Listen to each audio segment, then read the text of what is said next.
Welcome back, everyone. If you're a student heading off to college or a university, you know the costs can rack up quickly, but there is help in the form of financial aid, money that's given to students who may need the assistance. This morning, Jael Garcia with the University of Texas Pan American is here to discuss what it is we need to do with that money. Jael, thank you so much for joining us today. And like we were talking about earlier, financial aid is out there for students.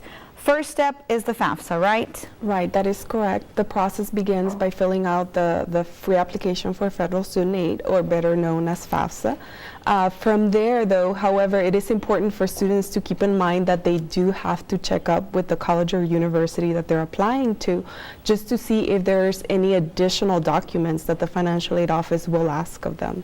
And the FAFSA is more on the government level, right? It's required by the government if you are seeking assistance, not so much the university, but the university also kind of plays a role in that, right?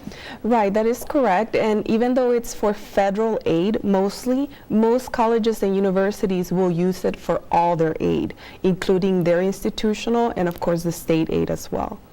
Financial aid, once you apply, how long can you expect before you actually get any money, or before you get word back that you are eligible for any money?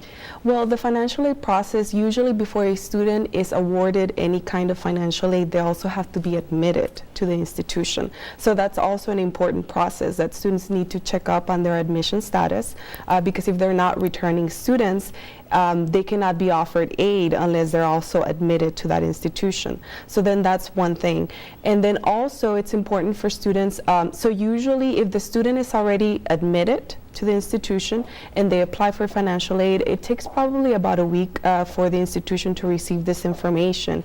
And as long as the student is not selected to be required to bring any additional documentation, then usually about 2 weeks or so is more or less when the student will receive a response from the university about their financial aid package. And Jael, let's say, okay, everything goes through and the student is awarded that money. Once they get that money, it just goes in as a lump sum into a bank account. The student, what do they need to do to kind of manage this money? Right, it's important. Most institutions, after the financial aid has paid for their tuition and fees and any dorm charges if the student is staying in school housing, the money is sent to the student directly. It's important for the students to keep in mind that that money, however, is supposed to be for the whole semester. You know, most of the time they're not going to receive any additional money in the middle of the semester or towards the end of the semester. So they need to know how to budget that money. Exactly. Because once they're out, they have to wait a whole semester, right? Exactly. Alrighty. Because that money is supposed to help them with other expenses such as food, gas, etc. For college. Right, exactly. All right, hopefully all these students will put all that advice to good use. Jael, thank you so much for joining us this morning, and we will be right back.